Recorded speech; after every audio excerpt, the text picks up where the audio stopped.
김병준 아시죠? 김병준 전 비상대책위원장.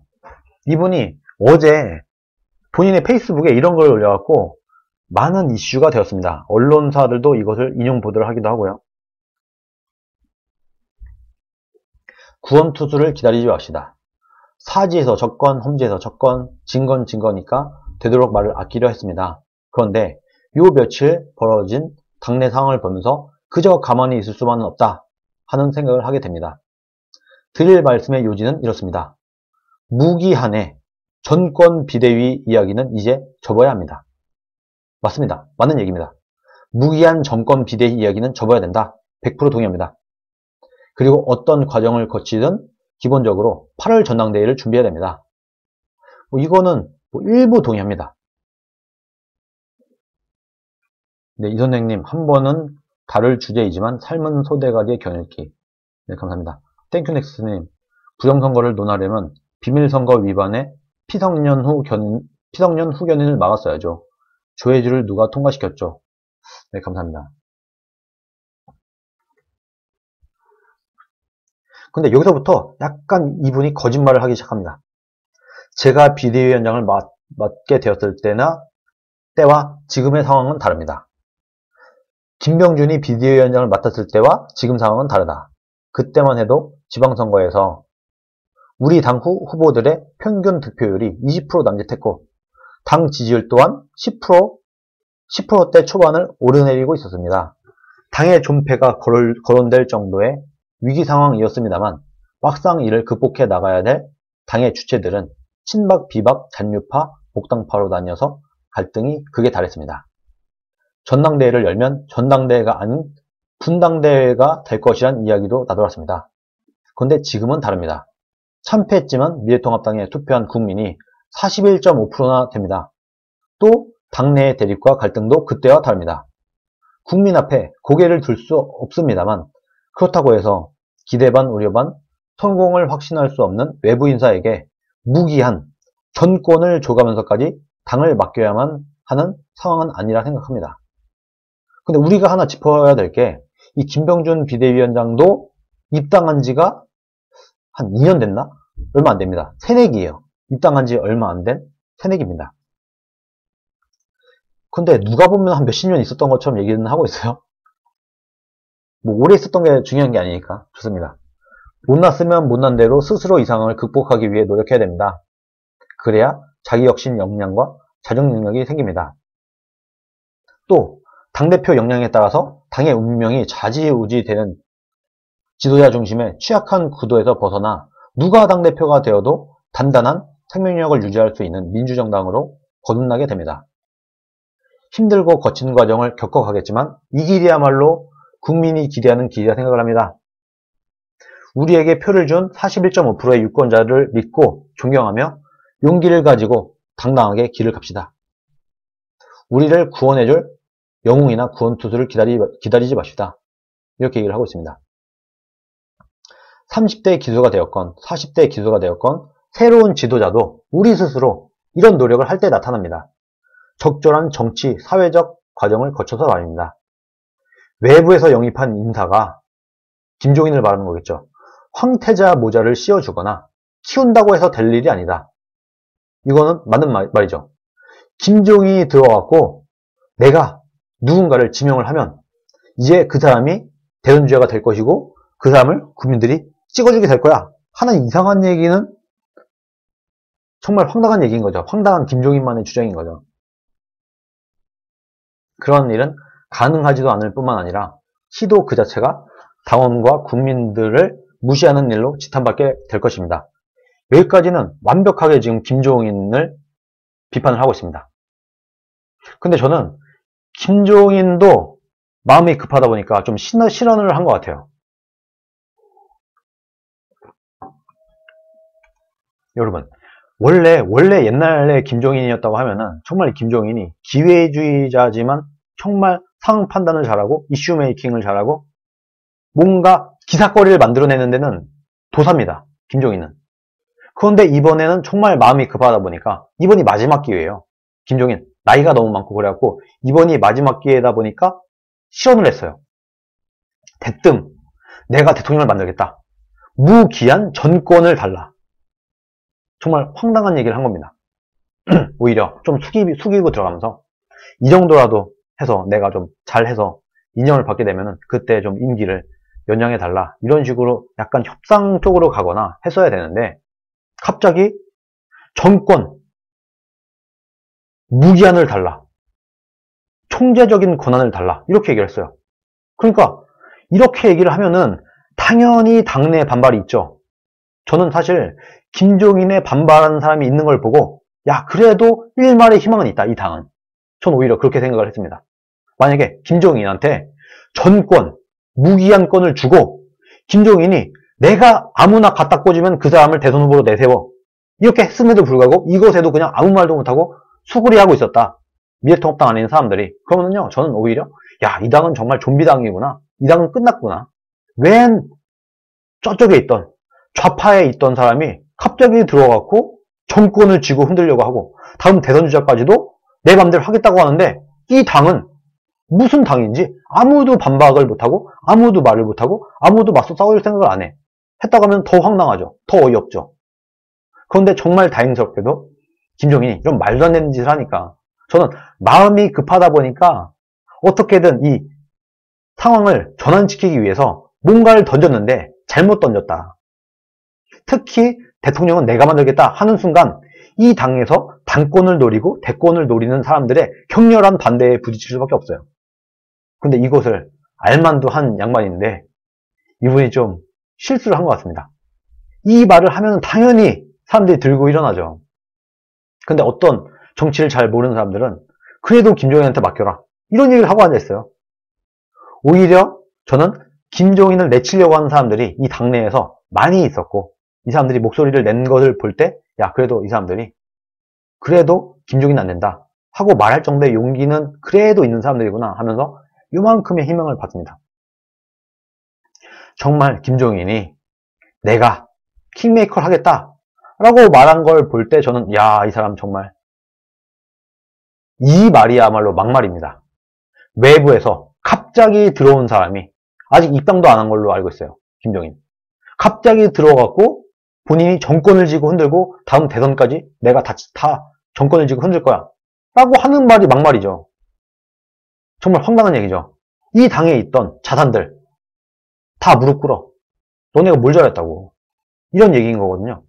정말 본인이 급하다 보니까 정말 실수를 했는데 이제는 제가 볼 땐 지금쯤은 아 내가 좀 실수했네. 내가 너무 앞서갔네. 내가 급해서 본인이 80대인 노인이다 보니까 너무 급한 마음에 야 지금 가뜩이나 노인정당이라고 손가락질 받고 있는 이 정당에 80대 노인이 나서갖고 얼굴마담으로 나서갖고 이게 되겠어? 하는 얘기를 불식시키기 위해서 기껏 꺼낸 말이 40대 기술은 40대 다음에 대통령 젊은 대통령을 우리가 밀어야 된다 라는 말을 함으로써 나 늙은 사람 아니야. 내가 나이는 늙었지만 이 다음에 이 당의 얼굴은 40대 젊은 사람이 될 거야 라는 식으로 뭔가 빠져나가려고 했는데 오히려 이것이 역풍을 불러일으킨 것이다. 저는 그렇게 봅니다. 그런 내용은 아니지만 어쨌든 이런 식으로 김병준도 김종인과 지금 당 지도부를 이렇게 비판을 하고 있는 겁니다. 그런데 이 위에도 약간 거짓말이 상당히 있어요. 이것은 좀 이따가 제가 설명을 드리기로 하고 여기서부터 좀 문제의 발언들이 나옵니다. 마지막으로 망설였던 한마디를 해야 될 듯 합니다. 홍준표 전 대표에게 말합니다. 자, 내가 그동안 망설였어. 내가 그동안 할 말이 많았는데 말 안 하고 참았어. 이런 뜻이죠. 홍준표 전 대표에게 말하겠다. 우리 당의 진로에 대해 말을 하기에 앞서서 우리 당의 당원과 지지자들에게 사과와 이해를 구하는 것이 먼저라고 생각합니다. 당이 가장 어려울 때 당 지도부가 간절히 내민 손을 뿌리치고 당을 나가시지 않았습니까? 물론 부당한 요구, 잘못된 결정이라 판단할 수 있습니다. 저 역시 그렇게 느끼기도 했다는 점 부정하지 않습니다. 그러나 대통령 후보까지 지낸 분 아닙니까? 당 지도부의 손을 뿌리친 것이 과연 옳기만 한 일이었을까요? 근데 이건 틀린 말이다 라고 강하게 말은 못하고 옳기만 한 일이었을까요? 하고 의문형으로 하면서 약간 발을 빼는 모습은 보이고 있어요. 강하게 얘기하지 않습니다. 질문형으로 바뀌었어요. 당에 대한 애정이 큰 만큼 언젠가는 당적을 회복하게 되시리라 믿습니다. 그때 우리 모두 힘을 모으기 위해서라도 말의 순서나 시기에 대해서 좀 더 깊이 고민해 주셨으면 합니다. 수많은 난관을 넘어야 하는 우리 당의 오늘과 내일이 걱정되어 드리는 말씀입니다. 말하자면 여기부터 여기까지는 홍준표 전 대표에 대해서 하는 충원, 조언 이런 게 되겠죠. 근데 볼까요? 당이 가장 어려울 때 대선 주자도 못 내고 있을 때 경남도지사직을 포기하고 올라와서 대선을 뛴 사람이 누구죠? 홍준표입니다. 당이 가장 어려울 때 그때 맨 앞에서 문재인 정권과 맞서 싸운 사람 홍준표죠. 그리고 문재인 정권 지지율이 80%를 넘어설 때 정말 서들퍼럴 때 문재인이 지지율이 너무 높아서 그냥 자유한국당 당원이기만 해도 국민들에게 손가락질을 받을 때 그때 황교안도 어디 숨어 있어서 입당도 안 하고 있을 때 그때 당대표직을 누가 했나요? 홍준표가 했죠. 당이 가장 어려울 때 어떻게 이 말을 할 수 있죠? 당이 가장 어려울 때 가장 맨 앞에서 싸운 사람 홍준표 아닙니까? 그런데 이 정말 가장 당이 어려울 때 시기를 지나고 이제는 좀 해볼 만할 때 이제는 문재인 지지율이 50%대로 내려오고 미래통합당 지지율도 꽤나 올라온 상태에서 그때 이제는 해볼 만하다 하고 나와서 당 지도부를 꿰찬 그런 사람들이 당 지도부가 되어 있는 그 상태를 김병준은 당이 가장 어려울 때라고 보나요? 그럼 지난 탄핵 대선 때는요?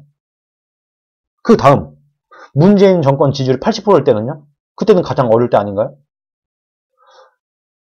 저는 사실 이 글을 보면서 이분이 해외에 있다 왔나? 왜 이런 얘기를 할까? 이분이 우리 당이 탄핵 대선을 뛸 때 문재인 정권 지지율이 엄청나게 높아 있을 때 해외에 있다 왔나? 도대체 무슨 얘기를 하고 있는 건가? 좀 그런 생각이 들어요. 당 지도부가 간절히 내민 손을 뿌리치고 이 얘기는 황교안에게 해당되는 일이지 홍준표에게 해당하는 말이 아닙니다. 아니 홍준표한테 말한다고 해놓고 당이 가장 어려울 때 당 지도부가 내민 손을 뿌리치고라는 말은 황교안한테 해야 될 말인데 왜 홍준표한테 하고 있죠? 당이 가장 어려울 때 가장 앞에서 싸우는 사람 홍준표. 당 지도부가 자유한국당 당 지도부일 때 홍준표가 당 지도부일 때 간절히 황교안에게 손을 내밀었는데 뿌리쳤죠. 이것이 사실이죠. 당 지도부가 간절히 언제 홍준표한테 손을 내밀었습니까? 연락 한 번 한 적이 없다는데 전화 한 통 한 적이 없다는데 소설인가요? 지금 황교안이랑 홍준표랑 헷갈리고 있는 건가요? 김병준. 지금 이분이 약간 왔다 갔다 하는 것 같아요. 홍준표한테 말한다고 해놓고 뭔가 헷갈려갖고 황교안한테 할 말을 지금 홍준표한테 하고 있습니다. 이거 다 모조리 다 황교안한테 해당하는 일 아닙니까 지금. 홍준표가 간절히 내민 손을 황교안이 거절했죠.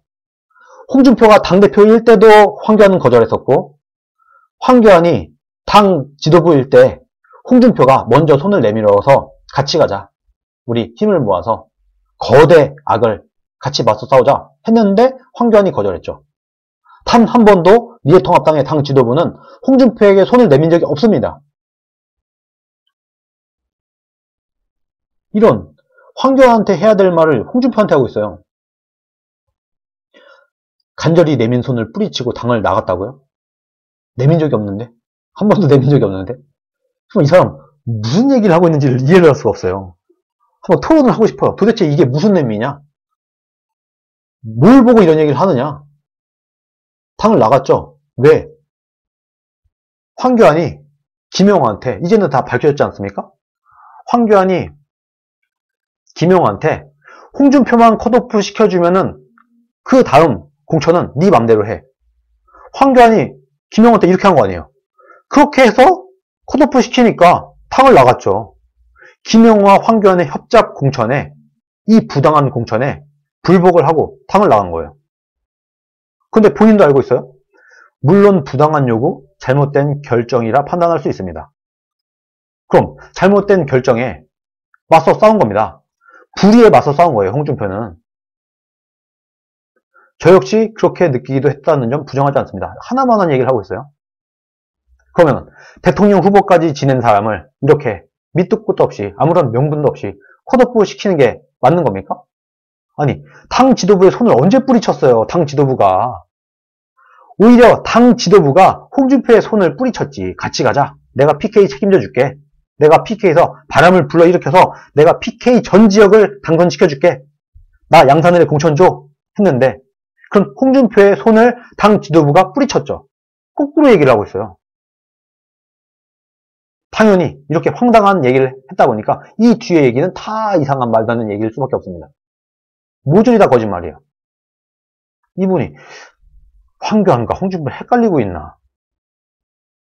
앞선 시기에는 해외를 나갔다 왔나? 해외에 나갔다 오니까 갑자기 나를 비대위원장으로 앉혔나? 자유한국당이? 이상한 얘기를 하고 있어요. 한번 물어보세요, 이분한테. 대체 왜 이런 얘기를 했는가?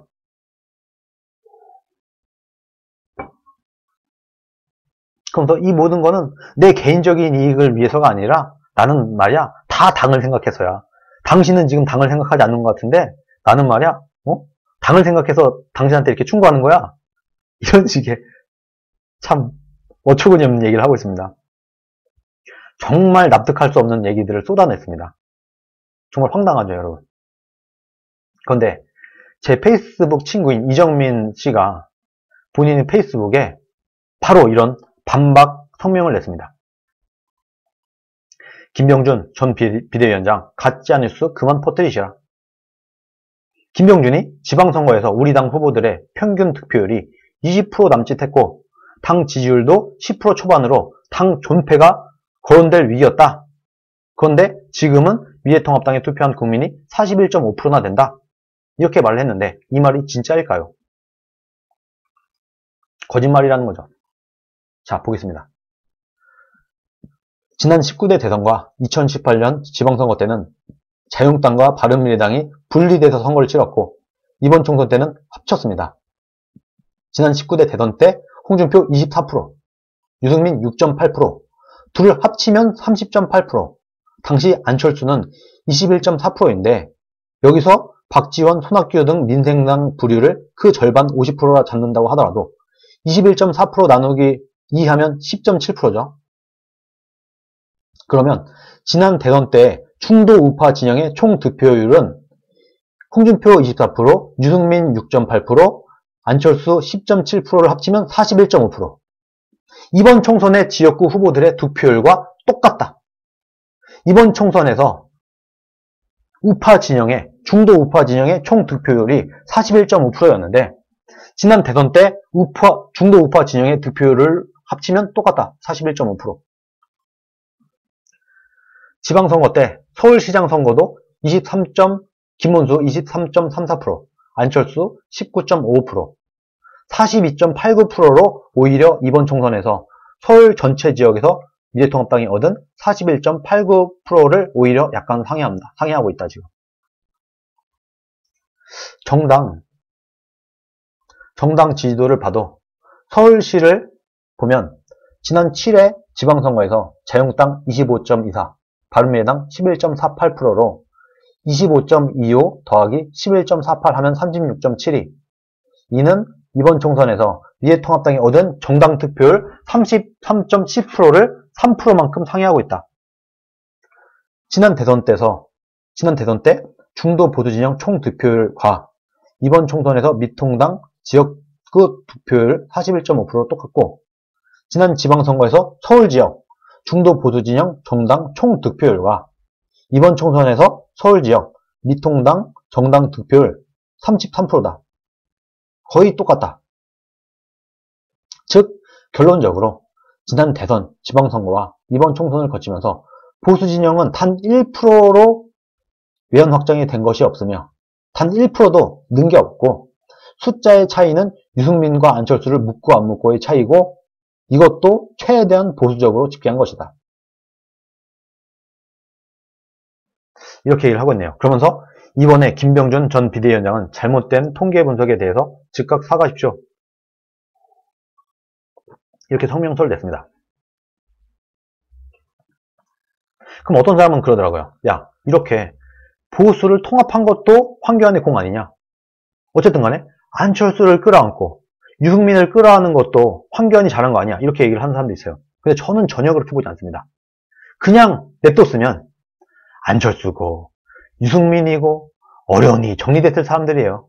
여러분 안 그렇습니까? 유승민이 황교안이라는 사람이 없었다고 하면 이번에 최대 개파가 될 수 있었을까요? 미래통합당 안에서? 그냥 가만히 뒀으면 안철수, 유승민 이런 사람들 가만히 있으면 알아서 기고 들어오든가 아니면 이번 총선에서 정리가 돼서 죽든가 둘 중 하나였어요. 아니 그 새로운 보수당인가 이 당이 전국에 후보를 낼 수가 있었을까요? 전국에? 그 조그만 정당이? 전국에 후보도 못 내요. 후보를 낸들 누가 찍어줍니까? 유승민이 본인의 지역구에도 당선 안 되는데 오히려 다 죽어가는 유승민과 안철수를 황교안이 살려준 거다. 그게 맞다. 가만히 뒀으면 안철수고 유승민이고 이번에 다 정리가 될걸. 오죽하면 안철수는요. 이번에 본인이 먼저 지역구 후보를 안 냈어요. 안철수는. 못 내지. 안 낸 게 아니라 못 내죠. 안철수가 무슨 능력으로 전국에 후보를 내요. 그만한 당이 없는데 그만 능력이 안 되는데 그런 사람을 데려다가 또 안철수에 많이 꽂아줬죠. 다 낙선했지만 참 이렇게 황당한 해석들을 하고 있는 사람도 있습니다. 누가 맞는 해석이냐? 저는 당연히 제가 맞는 해석이라고 보죠. 김명준 비대위원장 정말 황교안과 홍준표를 헷갈려 하지 마시라. 사실관계를 똑바로 확인을 하고 다시 말씀을 하시라는 그런 부탁을 드립니다. 이분이 외국을 갔다 왔는지 아니면 황교안과 홍준표를 헷갈리는지 뭐 홍준표도 당대표였고 황교안도 당대표였다 보니까 이 두 사람을 서로 약간 이렇게 왔다 갔다 엎치락뒤치락 하면서 황교안이 한 거를 홍준표가 한 걸로 헷갈렸다가 홍준표가 한 거를 황교안이 한 걸로 헷갈렸다가 이렇게 하면서 글을 쓴 게 아닌가 좀 그런 느낌까지 듭니다. 이상해요. 앞뒤 정황이 전혀 안 맞아. 참 뭐 이렇게 글을 썼는지를 참 이해를 못하겠어요. 여러분 이해 가십니까? 왜 이런 얘기를 하게 됐는지? 저는 잘 모르겠어요. 그런데 어제 김명준이 이렇게 홍준표를 디스하는 글을 썼는데 오늘은 신재철 권한대행이 홍준표에게 직격탄을 날리는 글을 썼습니다. 오늘 11시간 전이에요. 홍준표 무소속 당선자는 자신의 페이스북에 김종인 씨를 비대위원장으로 영입하려는 것에 대해서 경기도지사 후보 공천권 때문이라는 오해를 받을 수 있습니다 하면서 허위 사실을 무책임하게 공공연하게 유포했다. 오해를 받을 수도 있습니다 라고 했지 명명백백히 경기도지사 후보 공천권 때문이다 라고 말은 안 했어요. 아마 이거 허위사실 유포죄로 신고 못할걸요? 근데 어쨌든 이렇게 줄줄 치고 있습니다. 만약에 신재철이 이번 총선 패배의 책임을 지고 내년 경기도 도지사 보궐선거에 안 나갈 거라고 하면은 그러면은 이렇게 얘기만 하지 말고 내년 경기도지사 보궐선거에 저는 불출마하겠습니다 라고 발표를 하세요. 그게 깔끔합니다. 안 할걸요? 신재철? 그렇게 하세요. 의심받기 싫으면.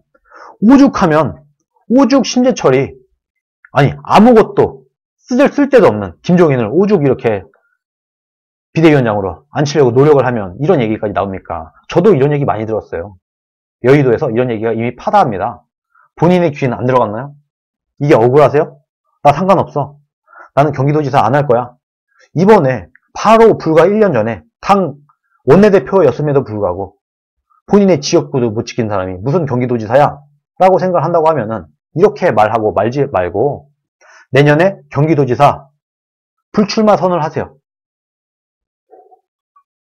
내년에 경기도지사 보궐선거 나 안 나간다 하고 불출마 선언을 하시라. 못할걸요. 여러분 못하면 또 의심받습니다. 신재철 의원님 경기도지사 불출마 선언 못하면 또 신재철은 이거 봐봐 저 신재철 김종인이랑 지금 짜고 치네 이런 의심을 받습니다. 정치판이 이런 거 본인 초선이에요 재선이에요. 추구정찬 지금까지 제가 알기로는 5선인가 그런 게 알고 있는데 지금까지 하면서 정치판 모릅니까? 다 이런 의심 받습니다. 본인이라고 예외는 아니에요. 네, 윤정숙님, 김거희TV 홍준표 대표님 지지하는 마음이 진심인 게 느껴집니다. 늦은 시간 고생 많으시고 홍준표 만세, 김거희 만세, 홍준표 대통령 가자 하면서 슈퍼챗을 보내주셨네요. 감사합니다. 홍준표 개인을 지지하는 게 아니라 저는 홍준표가 확고한 우파 정치인이기 때문에 제 이념 성향과 맞는 정치인이기 때문에, 그리고 그만큼 영향력이 있고 홍준표가 무슨 말만 하면 기사화가 돼요. 그러니까 홍준표에 관한 글을, 홍준표에 관한 방송을 많이 하지 않을 수가 없습니다. 애초에 우파의, 특히 정치권에서 이슈를 가장 쥐고 있는 사람이 홍준표이기 때문에 홍준표 얘기가 많을 수밖에 없다, 그 말씀을 드립니다. 홍준표 개인을 추정하거나 뭐 홍준표 개인을 위해서 제가 방송을 하지 않았습니다.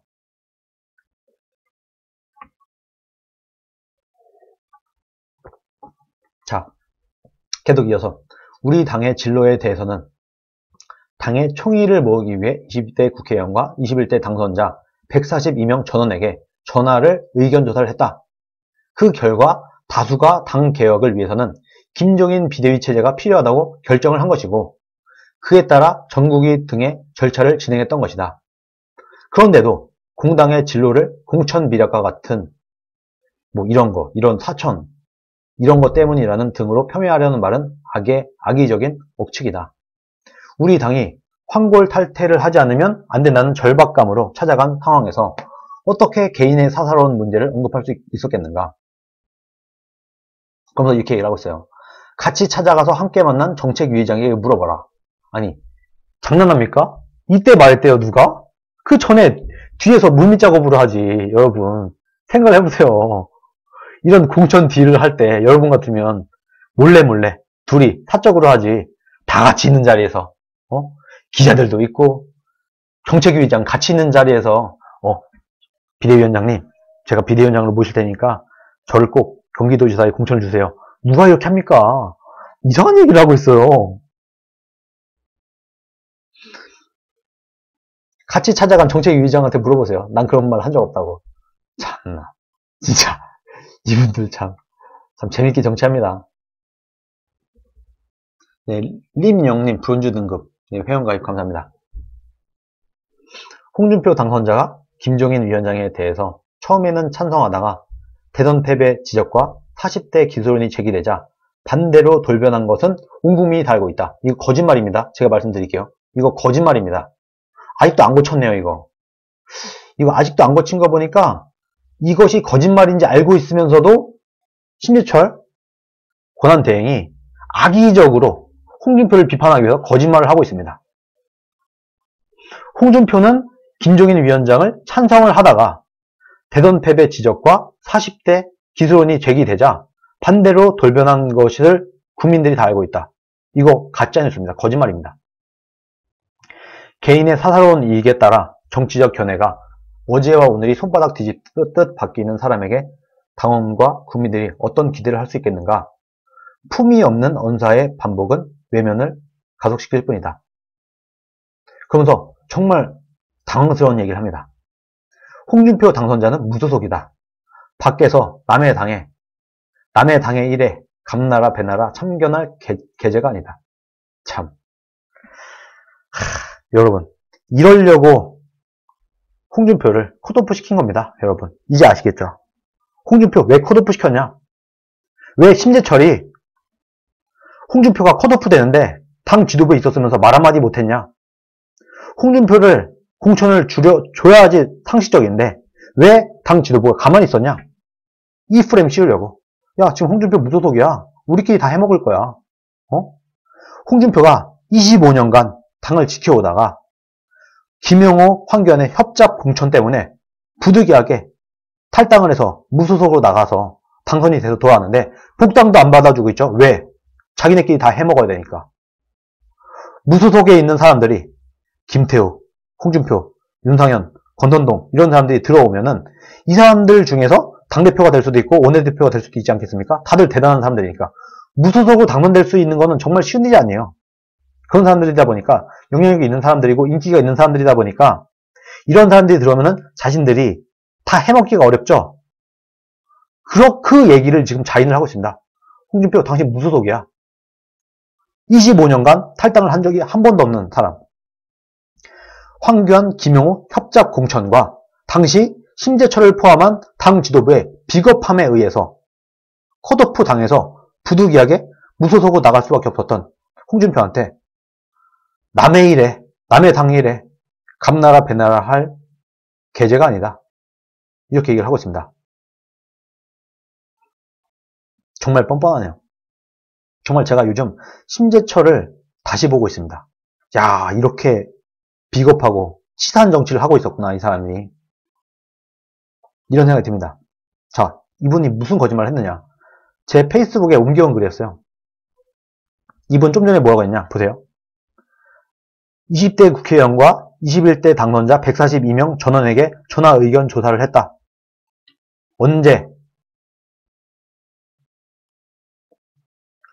142명이 8월 전당대회 전까지 김종인이 비대위원장을 하는 걸로 알고 있었을 때. 아시겠습니까? 언제 전화를 돌렸냐? 지금 이 142명이 김종인이 올해 8월까지 전당대회 전까지만 비대위를 꾸려가는 거? 그거 나 찬성이야. 라고 많은 사람들이 찬성을 했죠. 그때까지는 142명이 그 얘기를 하고 있습니다. 지금 그때랑 상황이 같습니까? 심재철 권한대행님, 지금 다시 한번 전화 돌려보시죠. 142명한테. 지금 이 시점에 지금 정권을 요구하고 내가 다음 대통령 내가 세우겠어. 내가 킹메이커 하겠어. 그리고 나한테 정권을 주고 무기한 비상대책위원장이 아니라 상시대책위원장 자리를 줘. 나한테 당대표에 달하는 권한을 줘. 라고 김종인이 말한 지금 시점에 다시 한번 이 142명에게 전화를 돌려보시라. 똑같이 나오는가? 안 나올 거를 심재철 본인도 알고 있습니다. 상황이 달라져서 이 142명의 의견이 달라진 것을 뻔히 알고도 지금 이렇게 뻔뻔하게 국민들을 속이고 있습니다. 여러분, 이 142명 중에서 반대자가 지금 없겠습니까? 더 안 늘어났겠습니까? 김종인을 그때 당시에는요, 심재철이 전화를 돌릴 때는요, 그때 당시 142명은 8월 전당대회까지만 김종인이 하는지 알고 찬성했던 거예요. 근데 지금은 상황이 전혀 달라졌잖아요. 정권, 무기한을 요청을 했잖아요, 김종인이. 다시 한번 전화를 돌려보지? 뭐라고 나오나? 못 돌립니다. 왜? 안 될 거니까. 심재철, 지금 전화를 돌리면 오히려 반대하는 사람이 더 많을 것이다. 못 돌립니다. 왜? 그때도 40%인가 밖에 안 됐었어요. 그때도. 지금 되겠습니까? 당연히 안 되죠. 당연히 상황이 달라진 걸 알면서도 142명의 의견이 달라졌을 가능성이 100%입니다. 100%. 그런데 이걸 알면서도 끝까지 국민들에게 거짓말을 하고 있다. 이건요, 악의적으로 속이고 있는 겁니다. 본인이 알고 있으면서도. 그리고 또 하나, 사실관계가 틀린 부분이 있어요. 지금 심재철이, 여기 보실까요? 홍준표 당선자가 김종인 위원장에 처음에는 찬성하다 대선 패배 지적과 40대 기수론이 제기되자 반대로 돌변했다라고 거짓말을 하고 있습니다. 거짓말입니다. 사실관계가 달라요. 홍 전 대표가 8월 전당대회 전까지 김종인 비대위를 찬성 취지로 이야기한 적은 있다. 나는 김종인 적극 찬성해 라고 말한 적은 없고, 지금 김종인 정도면 괜찮지 않습니까? 이 정도로 인터뷰를 한 적이 있어요. 그것을 가져다가 얘기를 하는데, 그 이후에 김종인이 무기한 무제한 권한을 요구를 했습니다. 그 다음날 홍준표는 김종인을 반대를 하기 시작했어요. 그때부터 즉각 반대를 했습니다.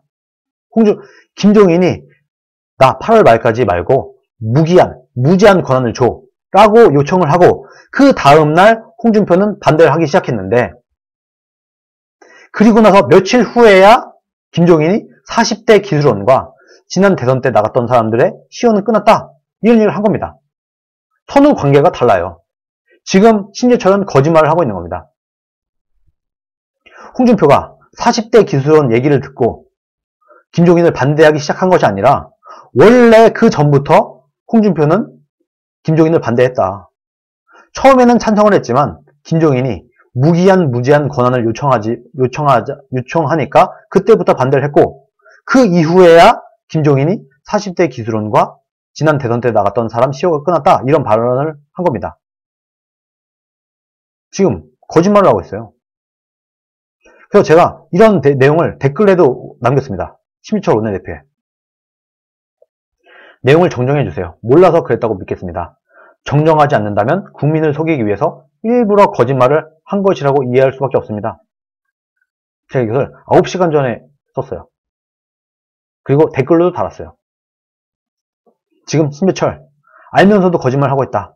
2가지 거짓말을 하고 있다. 저는요, 딴 걸 떠나서 정치인은 거짓말을 해서는 안 된다고 생각을 합니다. 거짓말을 해서는 안 된다. 근데 지금 심재철 권한대행은 자신의 정치적 이익을 위해서 국민들을 속이고 있다. 국민들의 거짓말을 하고 있다. 사실관계가 틀린다, 지금.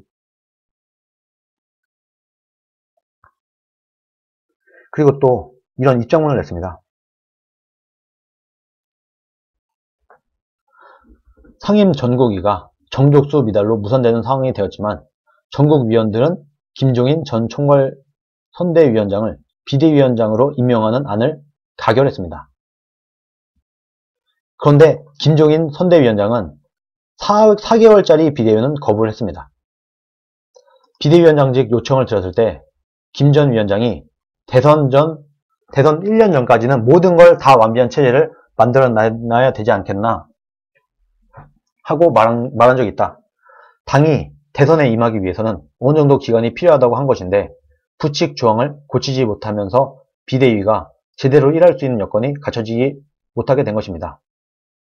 그런데 저는 정말 물어보고 싶어요. 왜 김종인이어야 되는가? 왜 좌파인 김종인이어야 되는가? 그런데 여러분, 또 이런 얘기가 있어요. 그간 당원 당규에 따라서 의견을 취합하고 민주적으로 당의 갈등을 극복을 위해 노력했지만 저의 불민함으로 결실을 맺지 못했습니다. 다수 의견으로 취합되고 전국위까지 통과했던 비대위 체제를 출범시키지 못한 데 대해서 책임을 통감합니다. 정말 여기서 여러분, 이 심재철이라는 분이 얼마나 뻔뻔한지를 또 알 수 있습니다. 제가 정말 이 심재철 이분이 그래도 좀 점잖고 이런 사람이라 정말 비판하기 싫은 스타일의 사람이거든요. 그런데 너무 뻔뻔해서 제가 비판을 하지 않을 수 없어요. 보세요. 다수 의견으로 취합이 되고 전국위까지 통과했던 비대위 체제를 출범시키지 못한 데 대해서 책임을 통감합니다. 땡큐넥스트님, 심재철은 안양에서만 5선이다. 안양 지지 기반 20년인데도 낙선한 이유는 보수 국민이 심판한 것이다. 네, 감사합니다. 무엇보다도 당의 변화를 바라는 당원과 우리 당을 지지해주신 많은 국민들께 한없이 송구할 따름입니다. 자, 하나씩 제가 짚어드릴게요. 얼마나 뻔뻔한지. 먼저, 다수 의견으로 취합되고 전국위까지 통과됐다. 다수 의견으로 취합되고 전국위까지 통과됐다. 김종인 비대위원장 체제가 전국위에서 통과됐다. 여러분, 어떻게 통과됐을까요? 제가 제 페이스북에 올린 글이 있는데 같이 한번 보실게요. 되게 이상했어요. 국민들도 압도적으로 반대했죠. 빅데이터 분석에 의하면 대부분의 국민들이 김종인을 반대하고 있다. 상임 전국위도 반대를 했다. 그런데 전국위에서 어떻게 가결됐나? 이상하다. 전 그 생각을 했습니다. 여러분 그런 생각 안 하셨어요? 국민들도 반대, 상임 전국위에서도 반대. 그런데 어떻게 전국위에서 통과가 됐을까? 했더니 막장 드라마가 있었습니다. 너무나 한심한 막장 드라마가 있었어요. 어떤 일이 있었냐? 전국위에서 무슨 일이 있었냐? 정우택 전국위 의장이 반대하는 사람만 기입하라고 했다고 합니다. 투표를 한 것도 아니고 일단 반대하는 사람만 기입해라 하니까 비대위 전환에 반대하는 일부 참가자들이 그런 표결이 어딨냐 하면서 욕설까지 하면서 항의가 쏟아졌다. 그러면서 정우택이 반대가 적으니까 찬성 숫자는 확인하지 않고 의결된 것으로 하겠다 하면서 이렇게 통과시킨 거예요. 여러분, 다수 의견으로 취합이 되었다고요? 이게 다수 의견입니까? 참, 정말 뻔뻔하죠? 이렇게 된 걸 다 알면서 반대하는 사람만 기립해라.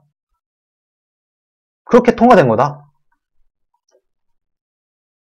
이에 대해서 조경태 최고위원이 반대 의견부터 물어서 기립하게 하고 찬성 표결은 아예 진행도 하지 않는 이런 편파적인 불합리한 의사진행이 이뤄져서 이에 대해서 내가 거세게 항변을 했다.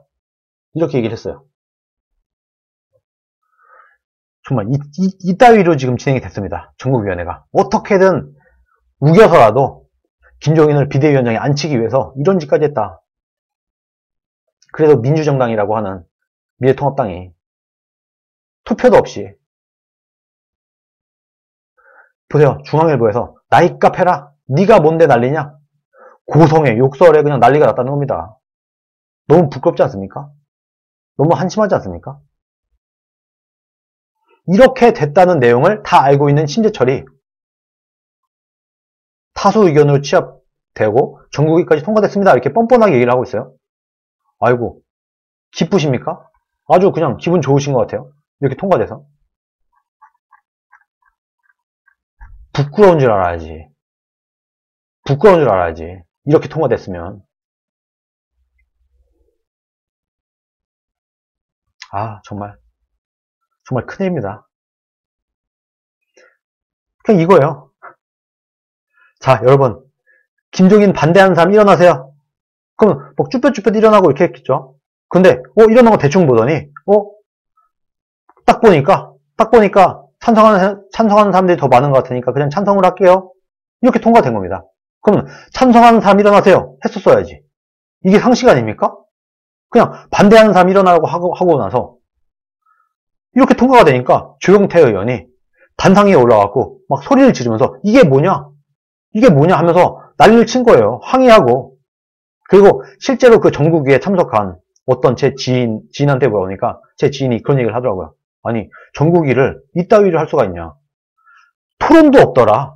왜 김종인을 반대하는지, 왜 김종인을 찬성하는지 토론을 하고 치열한 토론 끝에 어느 정도 내용들이 공감이 되고 그런 상태에서 김종인을 찬성 반대 투표를 하든지 말든지 해야 되는데 이렇게 중요한 비대위원장 취임을 놓고 충분한 토론도 없이 그냥 뜬금없이 그때 당시에 여러분 서로 손들고서 자기 얘기하겠다고 했다고 합니다. 나 반대한다.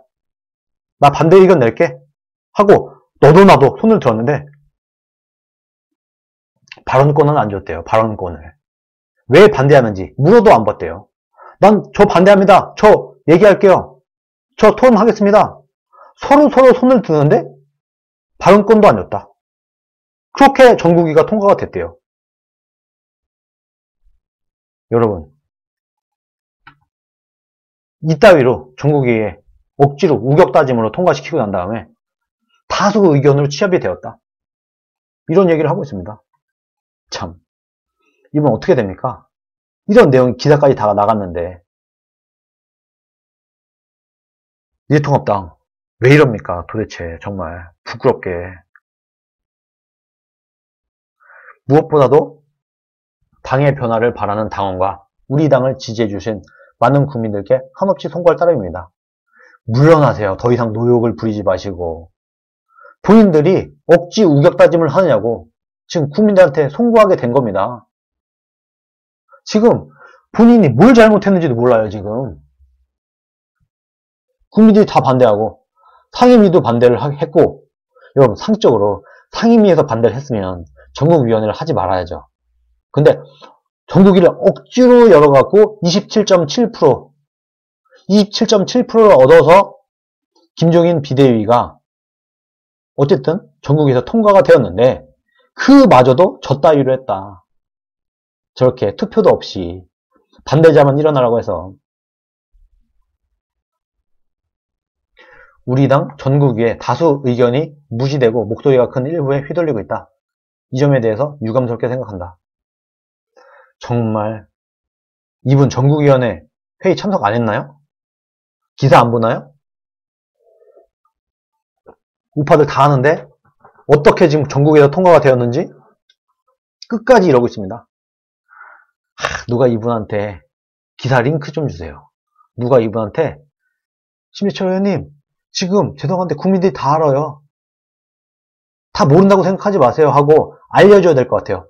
이 사단이 난 것을 국민들이 다 알고 있다는 거. 지금 눈 가리고 아웅을 열심히 하고 있는 심리철 의원의 페이스북을 보고 있습니다.